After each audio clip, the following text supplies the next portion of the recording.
Yeah. Have to go on a little diet after all the food. So since this is the last session of the last day, and the previous speaker kind of, he needed a little bit more time, I'm not really going to worry about ending exactly at 4:30. But if you guys have to walk out, it's online. It'll be on YouTube. But I will try to finish around 4:30 as close as possible. But no one's going to push us out of this room, so I'd rather get through the material than rush it. So this is the page for the conference. And actually, could someone close the doors in the back? Thanks. What I want to point out is that if you go to my Twitter feed, you will find a tweet that has the agenda. And if you click on that, you'll see that there's actually a Google document here that you can click on and open. And this Google document is the agenda for all 3 talks that I gave. So any slides that I show or any code that I talk about in any of my 3 talks, the iOS talk, the AR core talk, or this talk, they're linked here. So don't feel like, oh, I can't find those slides or I don't know where that source code is. I'm going to put everything on here, and this is open to comments. So if you come to this page and you can't find something, just leave a comment on it, and I will update this page for you guys. At Biocodes. So it's, let's see, at BIOCODES, at Biocodes. Yeah. So it's just at Biocodes. And this document will be this document, and you guys can just read it, and it's open for comments. All right, so I'm going to make the most compelling case that I can possibly make to have all you guys rewrite your Android apps to the latest version of the Android architectural components. iOS went through some dramatic changes recently, and the people who didn't make the change, moving to Swift and the new architectures and everything, really got left behind. And I believe the same thing's happening with Android. Android's going through vast changes, and I'll explain why it is. And I really want you guys to jump on this train before it leaves the station, because it's going to get harder to catch up with it as time goes on. And one of the things they've done is they've really figured out that we want to build with components. So I want to talk about building with components, because utilizing components makes all of our apps easier to maintain and faster to build. So one of the things I want to start with is why this session is so important. For the last 3 years, I have been the only person who's been talking on mobile. It seems to me like the web came and it consumed everything. Everyone was really crazy about web development. And you can go to the sessions. A lot of people are talking about different web developments. And then there was this like small sliver where people talked about mobile, and then AI, Bitcoin, all these other things just consumed all the air in the room. But I want to point out mobile is still in its infancy, and it's still extremely important. Like right here, we can see that unless you're a chief technology officer, the pay rate for mobile developers is still one of the highest. And I want to talk a little bit about the power of mobile and one of the projects we're working on. So there is a virus that infects an ant. And what happens is this ant eats a little bit of food that it finds, and this virus takes over the brain of the ant. When the sun sets, right, the ant goes to the top of the blade of grass. Sheep come by, they eat that grass, and then that virus goes into the belly of a sheep where it wants to live. Now, when it wants to reproduce, it poops, and that poop goes into a snail, and that ant, again, eats the food. The virus takes over its brain and makes it climb to the top of a stem of grass so the sheep can eat it. So we know viruses can do mind control. Well, it's really interesting because what the flu does is, I don't know, one day the flu was sitting in front of a fireplace reading the Wall Street Journal or something and thought to itself, I know how to spread. What I'm going to do is when someone gets the virus flu, during the incubation time, I'm going to make them more social. And so they will, before they know they're sick, they will be spreading the flu. And so we're actually seeing that happen. We believe that when the flu is in its incubation, it does mind control on human hosts and makes them more sociable. There's been research, it's pointing this out. So what we do is we use the Bluetooth connectivity on the phone to figure out if they are being more social, right? And because they're more social, we might be able to determine that they have the flu. So there's just a tremendous amount of power in mobile. In fact, we're building sensors that are non-invasive physiological biomarkers, and we're able to tell when someone's getting sick before our doctor can. And these sensors go into your shoes and different pieces of clothing.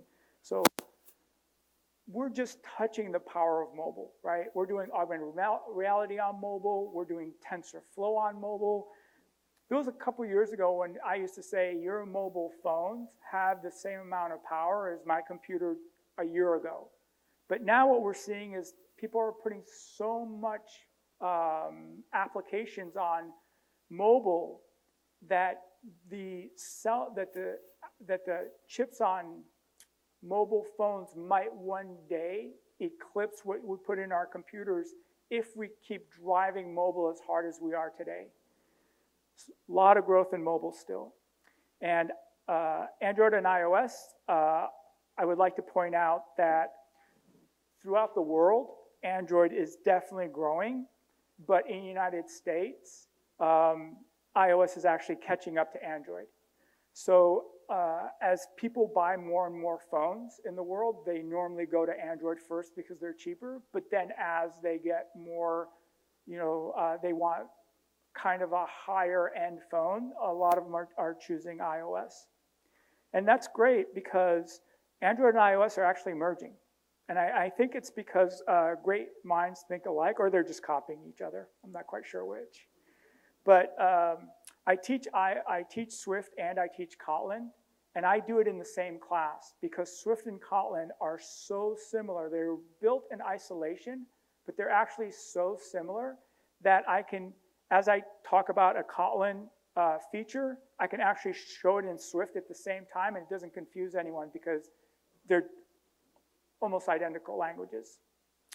Another thing, when we first started working with Android, we had Eclipse, and it was an absolute nightmare, and it was just a very difficult system to work with. And I used to argue with the Android team all the time to learn iOS, because iOS had, I believe, a nicer environment. And now we look at Android Studio. Android Studio has actually added the same constraint system that we see in iOS, and they added storyboards and segues just like we find in iOS. So they are kind of like converging and coming together. On the back end, we use Firebase, and we have Apple notification system on Apple and Firebase messaging. Little known fact that well, maybe it's not a little known fact, but actually the Android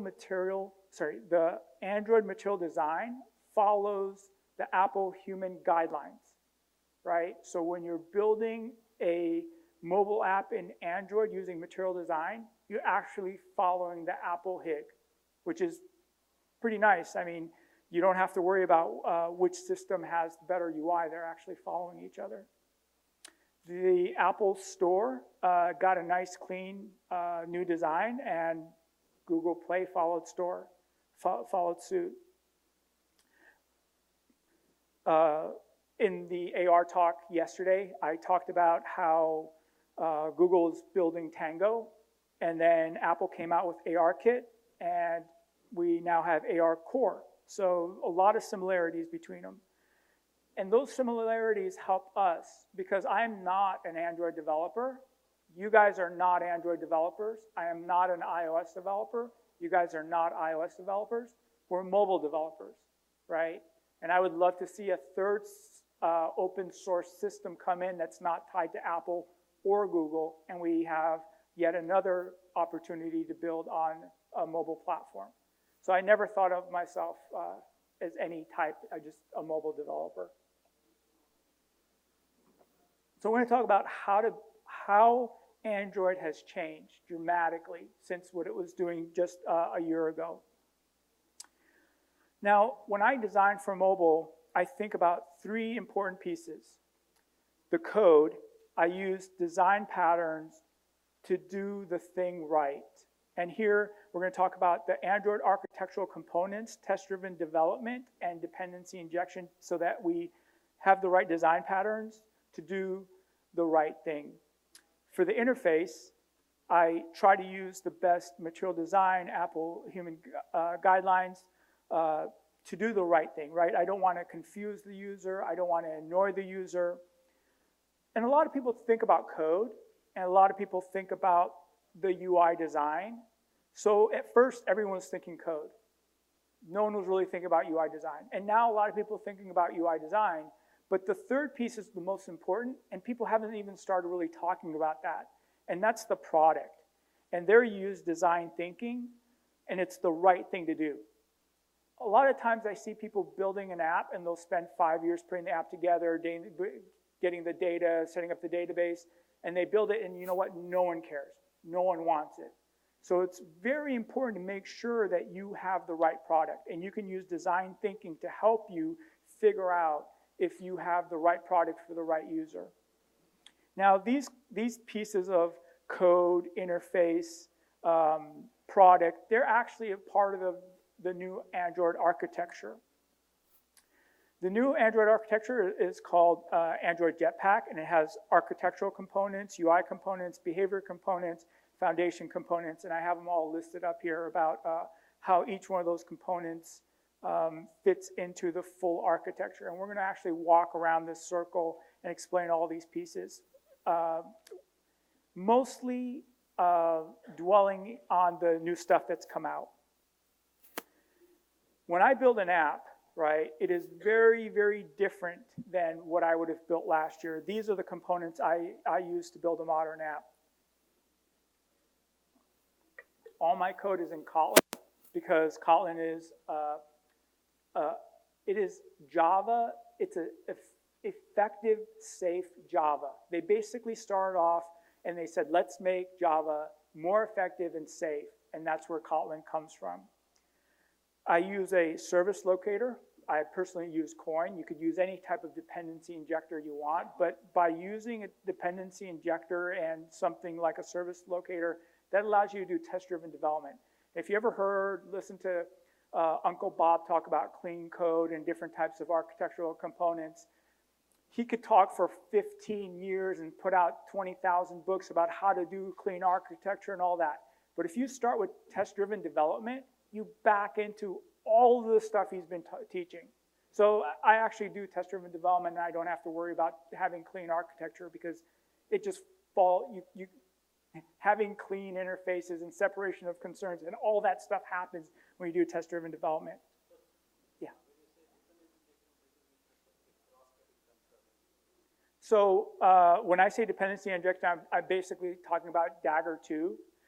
When I talk about a service locator, I'm talking about Coin. And what this allows you to do is, instead of you instantiating an object inside of yourself, what you do is everything's passed into you. So when you look at it, the signature of the method or the object, you don't have to worry about what is this thing dependent on. Everything's being passed into it. So you're never lost about what's dependent on what. And that's why we use a dependency injector or service locator. And then the next thing I do is I use the new architectural components, which we will go through step by step, lifecycle, view model, live data with two-way data binding, and my persistence layer room, and my paging library. So by using the Android architectural components, I get into this graph, and I'm going to be referring to this architecture a bunch of times. And this is the new architecture for all my Android apps. I also use the Work Manager. The Work Manager will schedule all of the background tasks I needed to schedule for me, and it does it in a very intelligent system. And the navigation is now done with a storyboard, segue kind of mapping that they're using, and we're going to get into all that. So first I want to talk about product design. The right thing to do, you want it to be functional and practical. This is the most important part. If you start building something that no one wants or no one cares about, that's really painful. And the way you figure out if you're building the right thing is you look at what Google has done. They have spent billions of dollars to figure out how and why people download an app and how to get people to use that app and keep using that app. So think with Google. You can go to www.thinkwithgoogle.com. It's not www.google.com/think. It's www.thinkwithgoogle.com, and you can see the billions of dollars that they have spent to figure out how to monetize mobile apps. So they've done research on digital trends, what you need to know about mobile app users, principles for mobile app design, engaging users and driving conversions. My gosh, like that is the key of how to get mobile apps to be used. And then customer experience is written in data. They talk about the secrets of app success on the Play Store. A lot of it is doing A/B testing. And how to use analytics. One of the phrases we use all the time is, you know what? In God we trust, everybody else bring data. Because I don't believe anything you say until I see the data. And by following all these links on here, it will take you to the research that Google has done to help you figure out if you're building the right product and to make sure your product fits into what people wanting to be using. Now, one of the really powerful things of the mobile phone that everyone has in their pockets is the sensors. And I just want to talk about the sensors really quickly because I teach a lot of mobile and I judge hackathons and I go to student projects at Stanford, and all the time people don't use the sensors on the phone. And they're so powerful, so I just want to touch on them real quickly. You have the Android human factors. The phone can see, the phone can hear, the phone can speak, the phone can think if you put a TensorFlow on it. So it has a lot of human factors. It has social connectivity. There's just a lot of ways for the phones to connect. And you can make them very personal, right? Because what I do, I have an application. It reads your calendar, and it figures out where you are right now with the GPS, what you're doing, where you're going, and I can tell you how to get there. But because I know where you're at and what you're doing, and the route you're going to take, and what you're going to, I can do really targeted ads, right? So there's just a lot of personal information that I can use to help build applications that you guys are going to love using. Now, you can turn off all of that, right? We're getting big into security. And in fact, asking permissions was fixed in the SDK 23 in Android, because before it would ask you for all the permissions that an application needs up front, and the user would kind of get crazy. But now they ask for only, you can say my app uses these 5 billion permissions. And what happens is it only asks for the permissions as the user goes through your app and as it's needed. So they fixed asking for permissions from the SDK 23 and above. Now, one thing that's really important is to become a part of the Android community, because there's a lot of times when you get tired of working on Android and you don't want to do it anymore, or you get stuck. These are some really great resources to help you get involved in the Android community, to keep you engaged as you go down your path.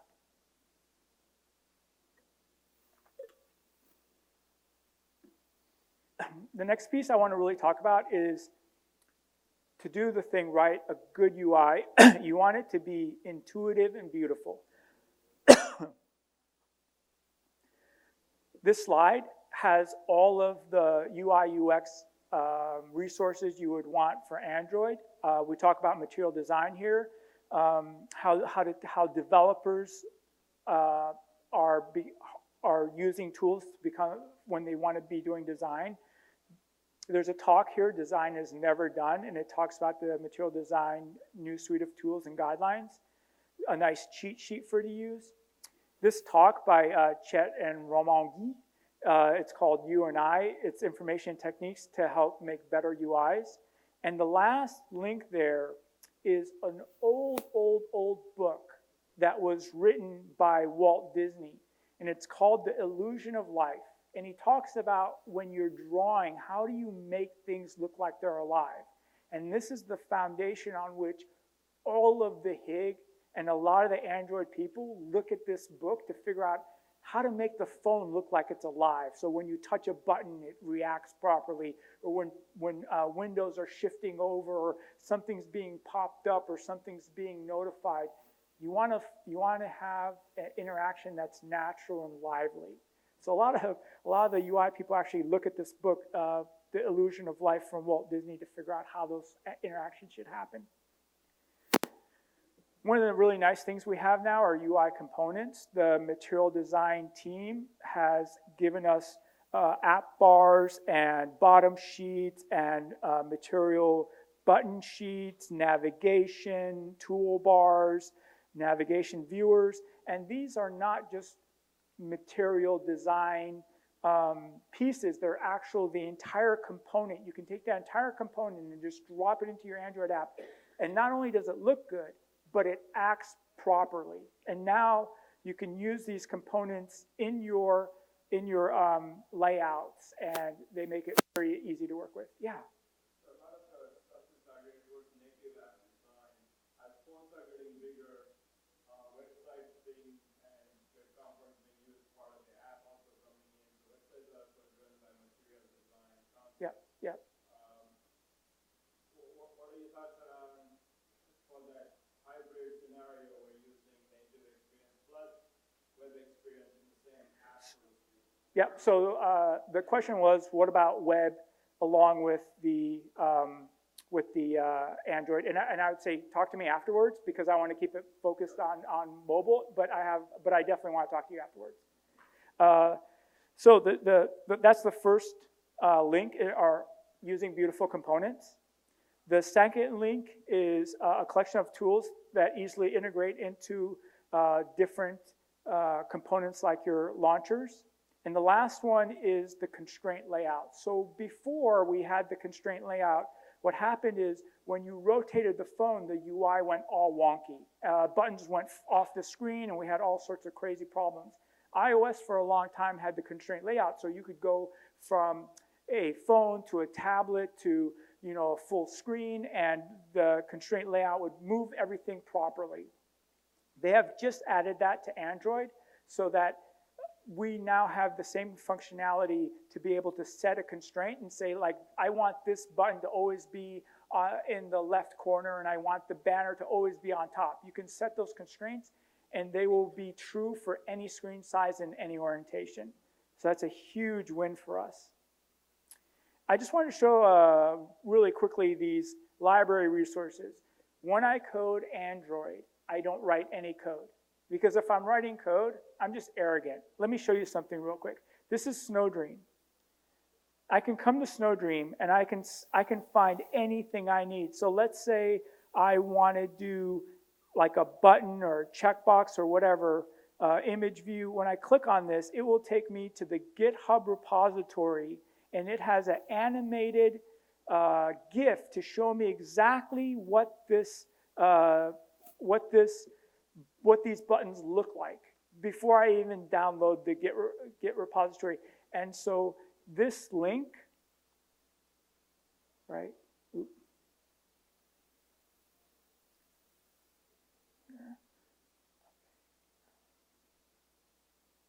Okay, this link has hundreds and hundreds of libraries for us to use. Anything you want. You want a menu?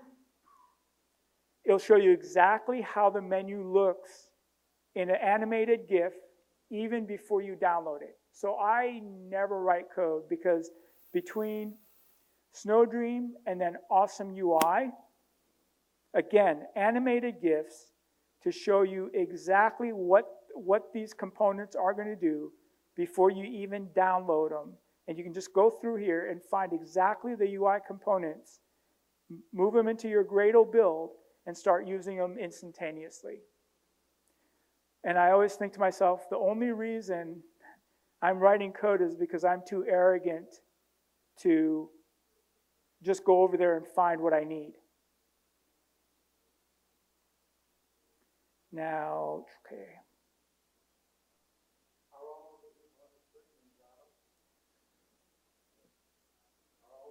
Right. So the answer to that is they are, but because they are hidden, you're just bringing them in as a Gradle plugin.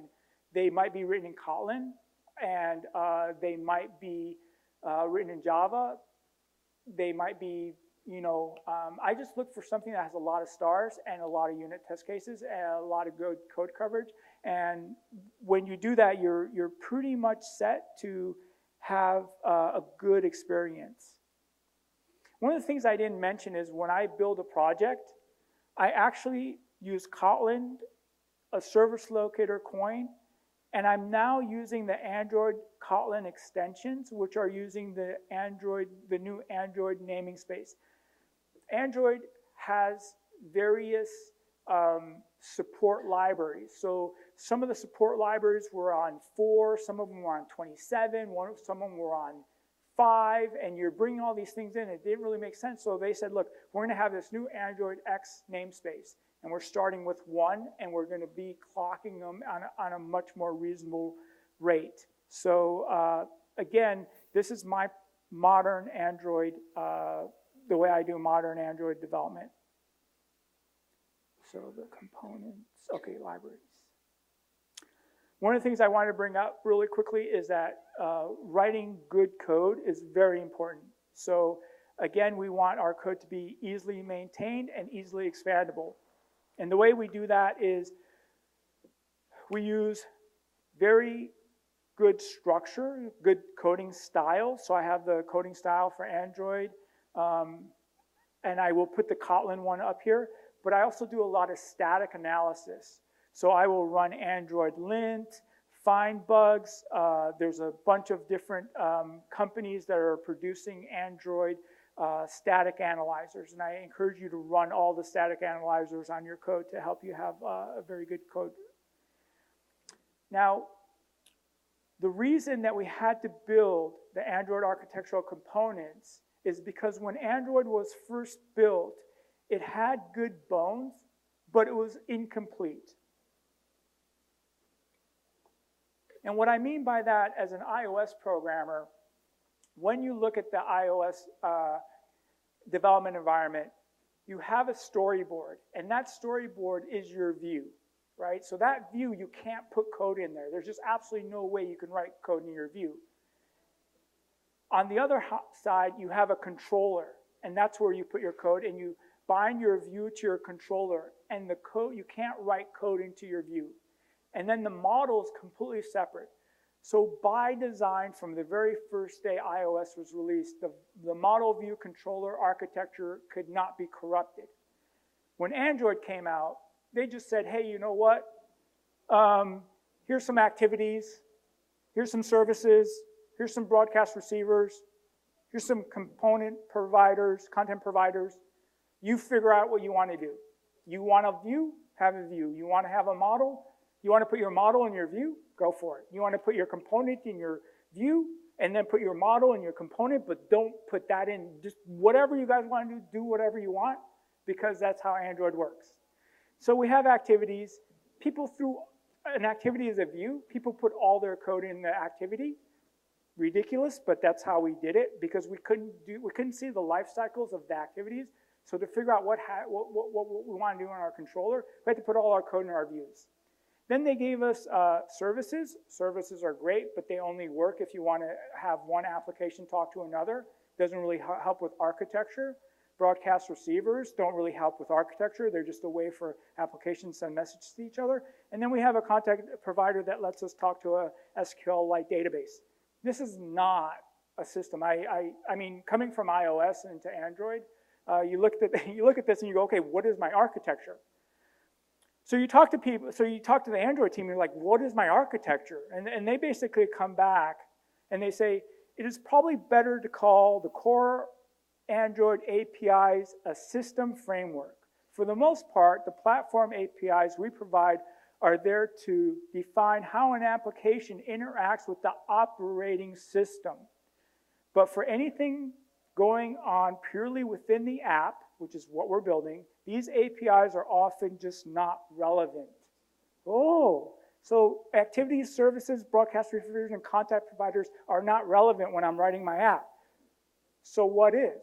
So then Facebook, right, LinkedIn, all these companies start coming up with these architectures. Model view presenter, model view controller. And so we had this huge fragmentation of how people were building their apps. It led to a lot of confusion. And there's some great architectures out there. LinkedIn's got a great one. Facebook has a great one. Various companies have, Uber has a really great one. Lyft has a great one. So they have their really nice architectures and they're using them. They're published on open source. We can get our hands on them. But when I'm teaching a class on Android, am I going to teach Ubers? Am I going to teach Lyfts? Am I going to teach LinkedIn's? Am I going to teach Facebook's? Whose architecture am I going to teach? So we need to solve this problem. And what we need to finish the platform is we need how do you handle persistent data? How do you manage life cycles? How do you make it modular? How do you defense against common errors? And we need less boilerplate. And that's where the architectural components came in. So for the first time, the Android team is proposing an architecture for Android. Fantastic. Right? For the first time, the Android team is supporting a new language, Kotlin. Great. The Android UI team has added constraint libraries.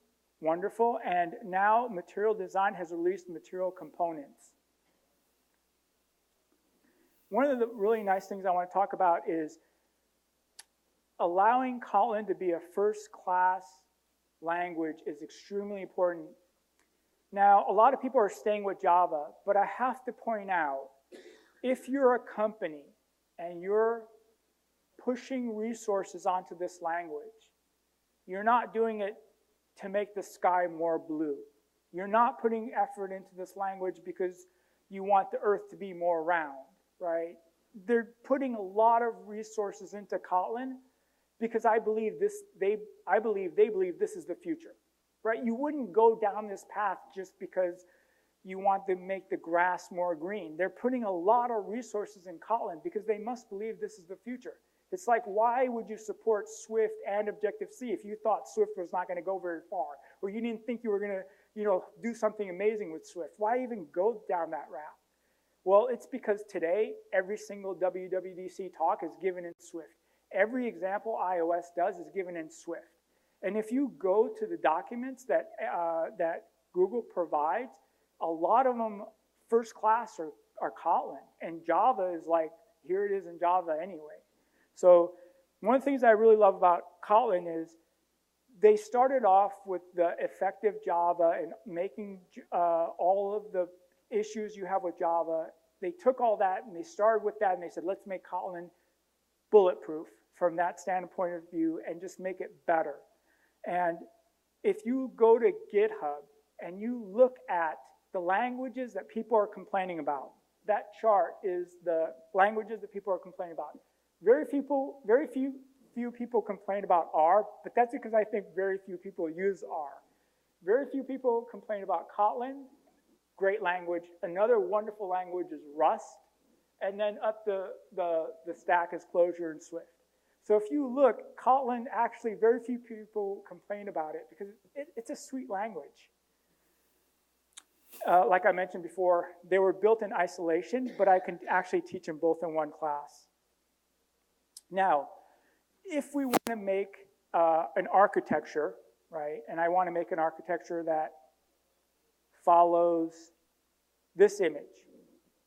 I want my activities to have no code in them.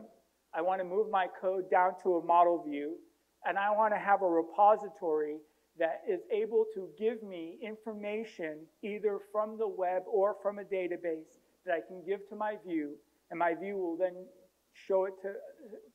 give it to my model, and then my model will provide it to my view. So if I really want to do that architecture, we need to get away from putting all of our code in an activity. The reason we were putting all our code in an activity because we didn't know what the life cycle of the activity was doing. So our controller was inside of our view so we could figure out the life cycle. So it's super important to make the Android components life cycle aware. The life cycle is extremely complex, and it's different for fragments than it is for activities, and you have to keep all this in your head while you're programming. And one of the things that we had early on, so in API level 3, we had async task. And async task, these bullet points are all of the things that were wrong with async task. So you would start a task in the background, you get all sorts of issues. Your activity would start the task, and it would say, hey, you know what? Go check this stuff, the status on the user. You would rotate the phone, and what I call the rotation of a phone is a catastrophe. Because when you rotate the phone, the activity dies, you lose everything that your activity was doing, and then when the new activity comes back up, it has no idea what's going on. So here we see a huge issue that when we rotate the phone, that service, when that request comes back to check the user status, there's no activity to talk to. We've already started a new activity, and they're completely disjoint. So Google had to go and figure out how do we solve this. So they came up with async task loaders and cursor loaders. And these have all these wonderful benefits that are listed up here. And in this article on the third month, the second day of 2016, they wrote an article about why this is so wonderful and how to use this and everything, and it works. But we really needed more. And so now we have life cycle aware components.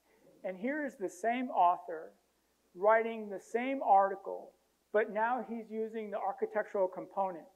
And he actually goes through and says exactly what's wrong with the async task and the cursor loaders and why we needed to do the life cycle. When you work with the life cycles, when I code, I don't really have to worry about how these life cycles work because my live data that is provided for me by the repository provides me life cycle aware components, and my model view is life cycle aware. So I'm going to explain how life cycles work, but by the fact that you use a view model, it already has that encompassed in it. So the way that the life cycle works is there's a life cycle owner. So if you're an activity or a fragment, you are a life cycle owner.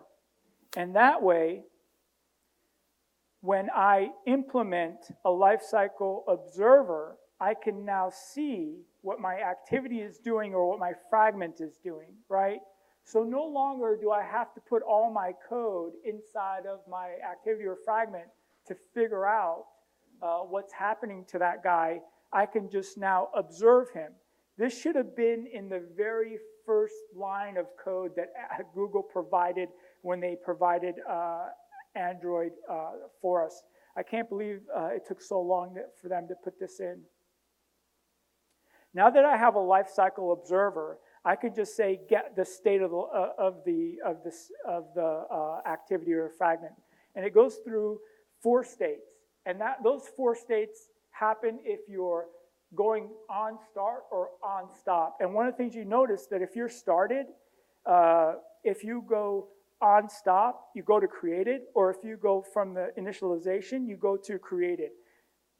Our application doesn't care how we got to create it, if we're stopping or starting. All we really care about is, hey, you know what? We're in the created state.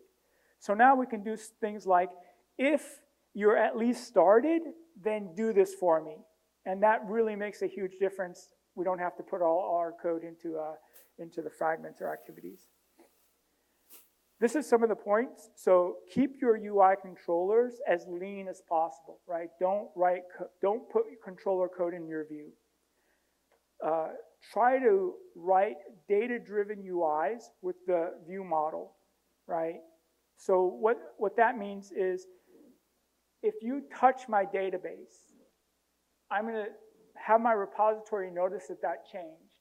It's going to update the live data, and the live data is going to bind itself to the UI. And so therefore, by just touching information in the database, I'm automatically updating my UI. And that's exactly how I write all my apps. I bind my database to my UI, so I'm data-driven UIs. Put your logic in the model view class, right? Use data binding to maintain a clear interface between your views and your controller. Create a presenter class to handle the UI modifications, and never reference the view or activity from a view model. And that is because activities disappear. When you rotate the phone, your fragments activities disappear. The view model survives confirmation changes. And I'm going to get into that in a couple next slides to show exactly how that works. Now that we're lifecycle aware, we can start using live data. Live data is where you are observing data, right? It's kind of like reactive programming. What happens is, make sure I'm load. Okay. Oops. Sorry. Okay. So what we see here is, I'm going to start a new activity. And that activity, I'm going to observe live data. As live data is getting data from the repository, we get A. I'm observing A is pushed to me. Then I'm on create, on start, on resume. B is pushed, I'm able to display that. C comes by, I can display that. Now you rotate the phone. As soon as you rotate the phone, the activity is thrown away, everything's killed, complete catastrophe. D comes by, but I'm not active. Now, live data is fine with that. It will just sit there. When you reconnect with live data and you start observing again, at that point you'll get D, you'll get E, you'll get F, and then, sorry, let me do that again. Okay, I'm not active, right? So I'm not going to get D, right? Then I start observing. At that point, D was held for me, and now my activity sees D. Say I close the app, I rotate, E and F are lost, and then when my activity starts again, I can get F. So basically what's happening is I'm getting the latest live data when I'm alive. So if you're pushing, say I'm not alive, right? And you're pushing 100,000 things to my activity, I drop all those.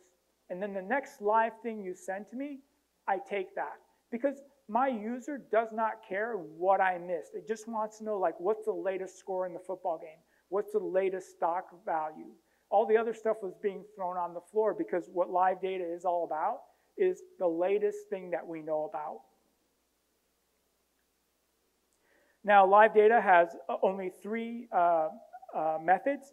If it just cares if it's active, if it's inactive, and if it's state changed. And if it's state changed, it tells all its observers that the state has changed. It's extremely easy to use. In your fragment or activity, you just say, hey, start observing, just like reactive programming, and then once you start observing, you start getting updates. Now, like I said, I never use live data. I never use the fact that I have a life cycle, because the components that Google provides already do all this for me, and I just use those components. And I'll show that in a minute. Now, you can transform the live data as time, if you need to. So as it's shooting information to you, you can take that information, do whatever you need to do with it, and then present it. So here with transform map or transform switch map, you can actually take the live data, change it around to what you need to, and then use it at that point. The advantage of live data: no memory leaks, no crashes due to stopped activities. It's always up to date, proper configuration changes. You can use it on shared resources. No more manual lifecycle handling. And again, if you have like one fragment and he's observing, and you have another fragment and he's observing, who cares the life cycle of this fragment or the life cycle of this fragment? They're just observing live data. Before, it was just absolutely crazy hard to have these two fragments communicate back and forth and keep them in sync, and it was a nightmare, absolute nightmare. So this is the model that we're driving to.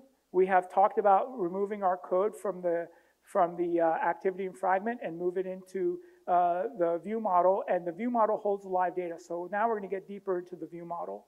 The view model actually holds like all the code goes into the view model pretty much. What the purpose of the view model is it prepares the data for the view. And the view model is life cycle aware, so it knows how to handle various fragments and activities for you. So you don't have to worry about writing all this code, about knowing who's going and who's coming. The view model handles all of that for you. The view model exposes the live data that you're going to get from your repository through data binding to the view. And live data handles the notification side of things, while the view model makes sure that the data is retained properly.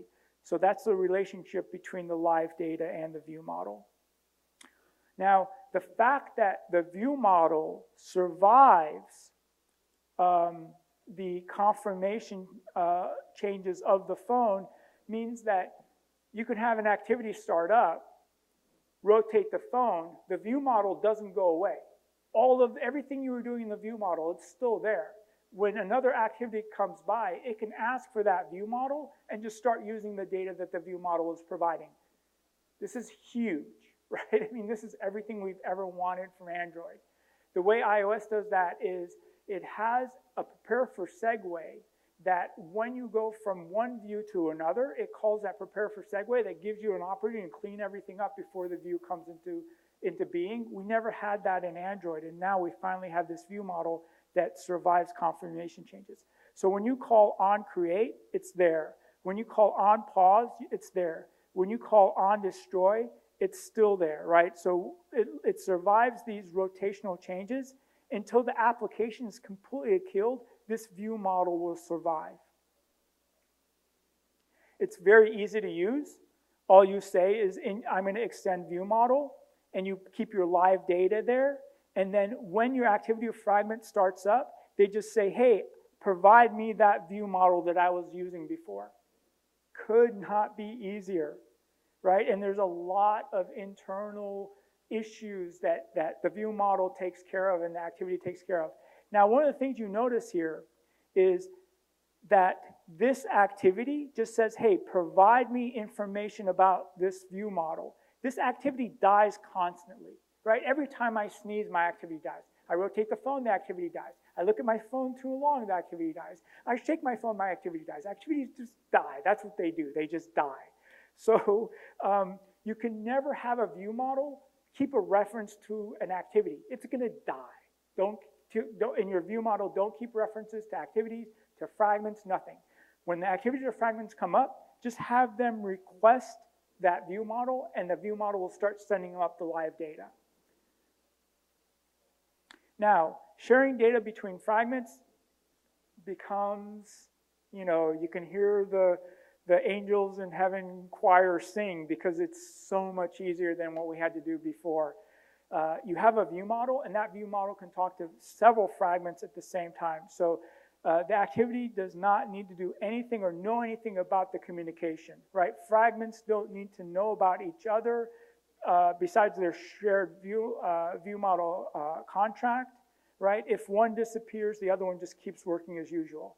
Each fragment has its own life cycle and is not affected by life cycle of the other one. In fact, in the UI, where one fragment replaces the other fragment, the UI keeps working without any problems.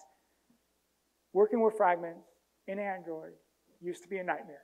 I lost years of sleep dealing with this, and this takes care of all those issues for us.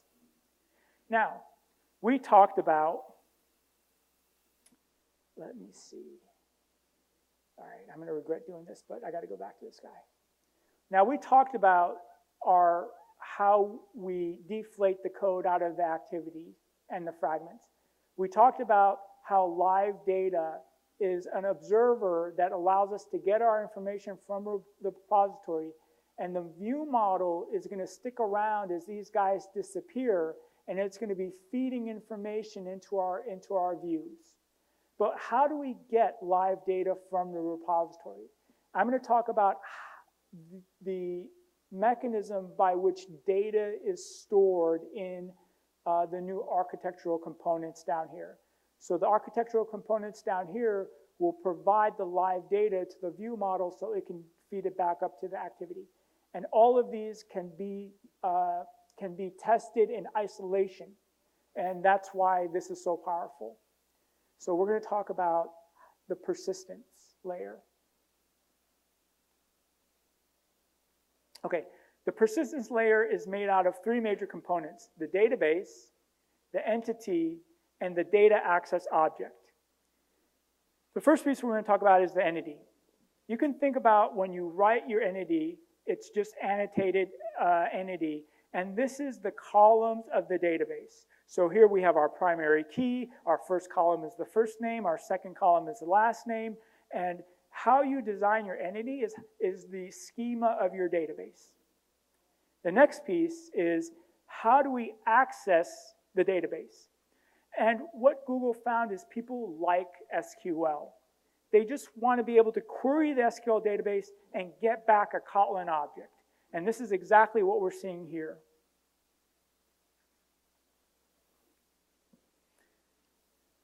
When you say query, when you make this query, you're going to get back a list of users, right?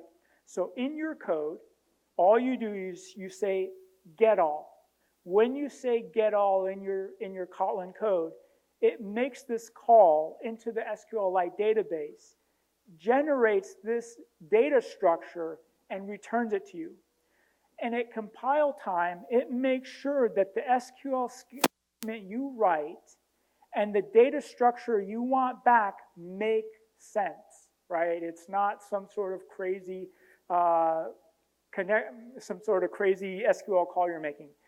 So this SQL call where I'm going to say I want to select from users where the first name is like this and the last name is like this, that SQL call will return to me a user, right? And the compiler, the data access compiler will actually look down, it'll look at the SQL call and say, I know how to create a user object from that call. So that in my Kotlin code, when I just call find by name and I pass it the parameters, it knows to return to me a user, right? Very nice mapping between the SQL calls and the data structures I need back. So last thing I need to do is build the database. Very easy code. I just say, hey, database builder, make me a database. And use this entity class, and it will build everything for me properly. So here we see, we now know how to do our SQL calls.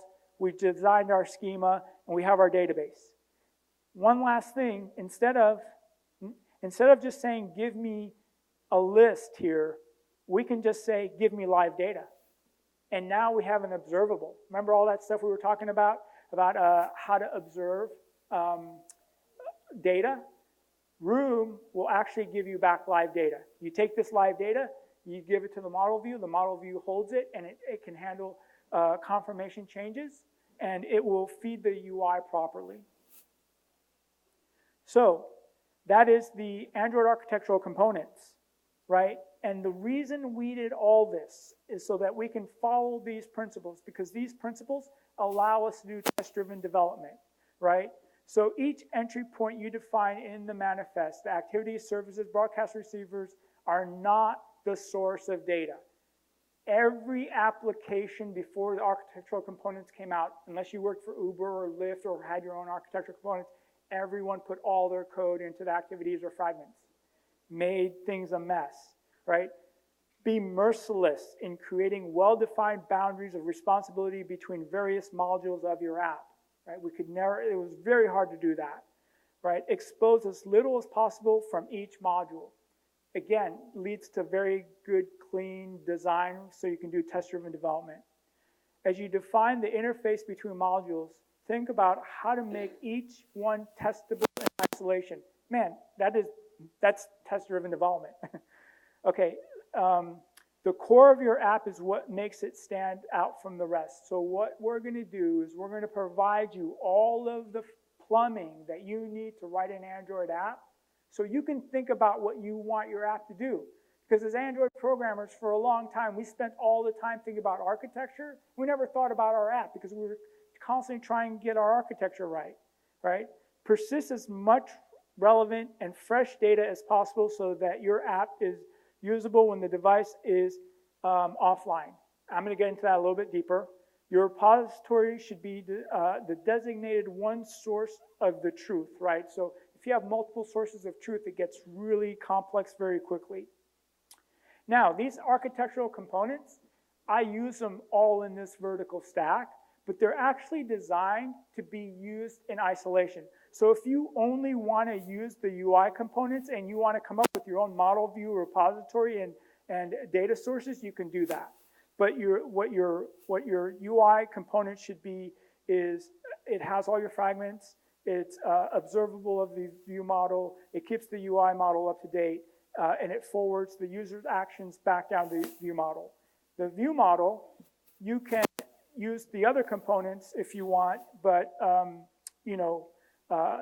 your view model, if you want to write yourself, it prepares and keeps the data for the UI. It includes live data and observables. It survives configuration changes, and it's the gateway to the UI controller, right? So you can use these components or other components, but that's what it's got to do. And then you want your repository, and your repository is where the data lives, right? It provides a single data notification, and it works on syncing and fetching the data from different data sources, right? So if it's coming from the cloud or if it's coming from Room, database that we just talked to, or some other thing, the repository handles all that. And then you have different data sources. It could be Room, it could be external database, it could be some other thing.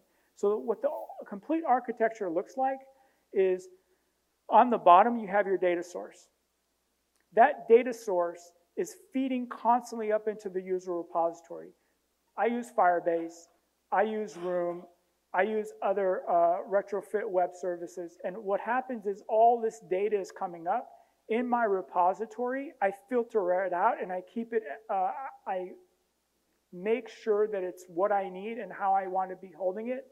And then from that, I build live data, and the live data is passed to the view model, and the view model passes that up to the view. Now, one of the things that Google talks about is it's really good to have a dependency injector to be able to write clean code, and they say you look at Dagger.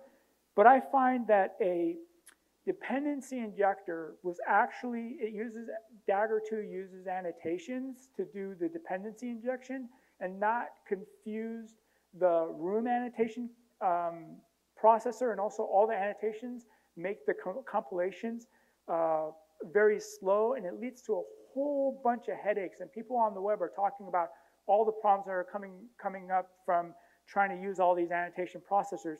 So I use Coin as a service locator, and it works pretty well. You guys can talk about different ways to be able to do dependency injection or service location, but I wish Google would settle on some sort of architecture and say, this is what we think is best practice. Because right now, if you look at some of their examples, they use an injector. Some of their other examples use Dagger. Some of their other samples, they have other dependency injecting libraries. They haven't settled on a good dependency injector or service locator. Hope it's coming. But this also leads to testability because all of these guys are isolated from each other. It makes it much easier to test. Here's a GitHub and Code Labs to help you guys learn the basics of how to build with the Android architectural components.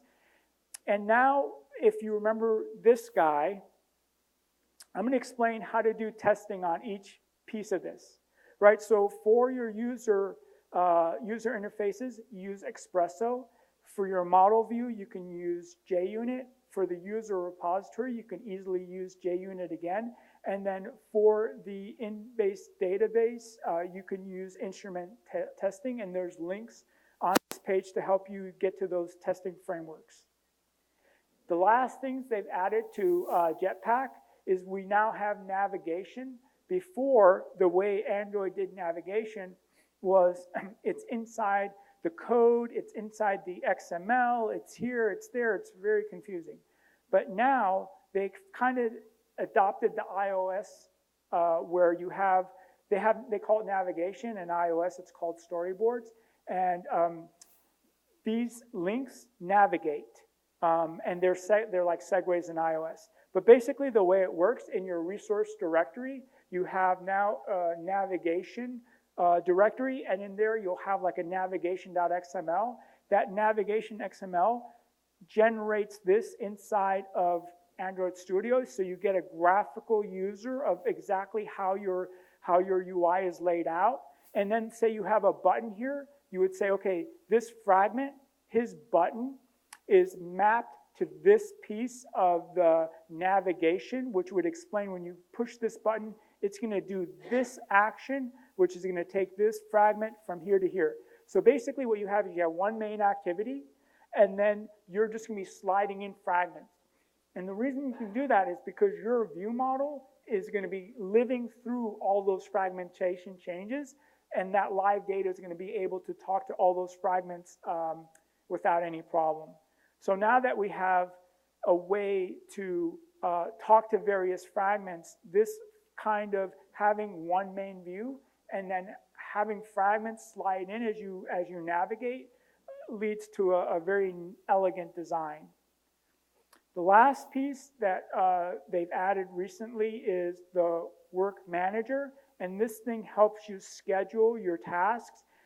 So you basically say, I want to do this now, or I want to do this later, and the task manager figures out exactly what's the best mechanism to use for what you want to get done. It could use the job scheduler, it could use the Firebase job dispatcher, it could use the alarm manager. You don't care, you don't know. It's just going to schedule things properly for what you want to get done. And one last piece I want to talk about is the back end. So I use the Firebase real-time database as my back end, and what that allows me to do is I have an iOS app that's updating the database. When that database gets updated, it goes into my repository, and my repository can tell that it's been updated, and it updates my local room database. It sends that information up to my model view, and my model view passes that into my activity. So notice what happened. I changed something on my iOS, and it instantaneously changed on my Android. Why? Because my iOS updated Firebase, Firebase updated my use case updated my repository updated room updated live data sent it up to my view model has two-way data binding to my UI, so it instantaneously updated my UI. I didn't write any code for that. All that, everything I told you is just architectural components. I wrote no code for my iOS device to update the UI on my Android app. That's phenomenal. So with that, I have to say, This is my last slide, and I'll let you guys go. When you're working on a project, this is what you're going to go through.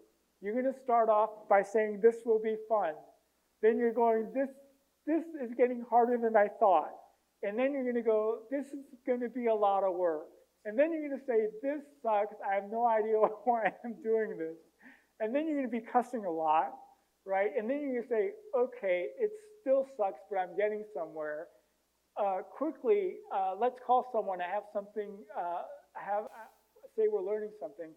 And you work out and you go, wow, this is really great. And then, you get to the point where people are like proud of what you built. But the funny thing is what people see, they only see that last bit where people are seeing what you've done. They don't know what you went through, right? The public just sees like, hey, the movie Star Wars Born, that was a great movie. But they don't see I heard a story where those guys were up till 4 a.m. for like a year straight making that movie. They don't see the pain and all that went into it. They just see, okay, this movie's a really good movie. Same thing with our apps, right? We put all this work in, and then they go, hey, you know what? Uber's a cool app, or Lyft is a good app, but we all go through this. And that bridge is family and humor. So we use family and humor to get from, so we don't fall into the dark swamp of despair. Anyway, there's my Twitter handle if you have any questions, and, I'm willing to take some questions, but that's all I had for now.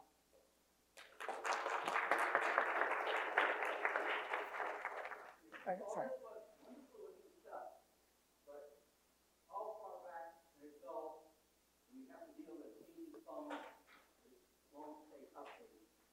Right.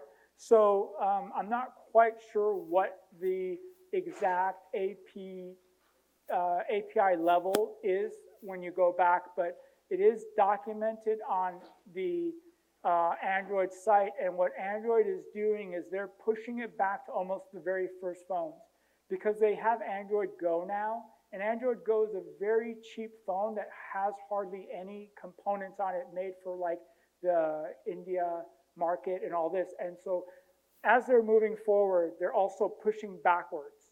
So the support libraries are going up, but you'll see them going back. And over time, they'll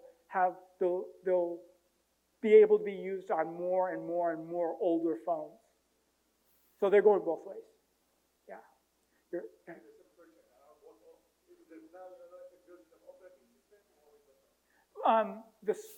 These are all built into support libraries. So they're being added on top of Android through the support libraries. And the support libraries say they support Android 5 and above or something like that. But they're also working to make them work backwards also. But I'm not quite sure exactly what version of Android these current components work on. I just know they're worried about both ends. Yeah.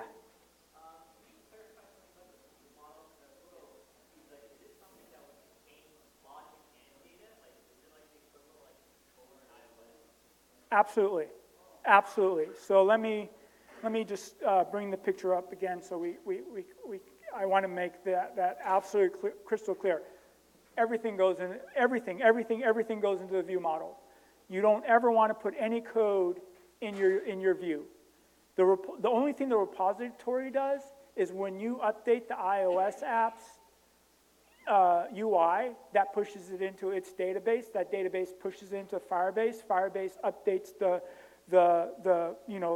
this source over here. The repository sees it. It synchronizes between its local SQL and what the Firebase sees, and then it pushes it up to the view model. So you don't put, the repository is just figuring out how to keep everything synced up. So that's all the repository is doing. You don't put anything in there but making sure that that the network and the local store is the same. So everything goes into the view model because you're not going to put any code up here. And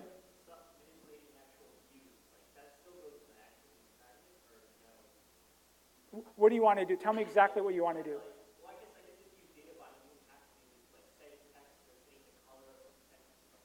Right. So definitely use your view model, because if your activity dies, and a new activity comes up, you want to populate the right color on that view model. So anything you put in the view model, just remember view models, they're gone. As soon as you make it, they're gone. So please put as little in the view model as possible, even if you want to raise an alert in the view. If you did it in the view and the view disappears and the new view comes up, you have to have that in the view model so he knows, hey, there's an alert, I have to change the color.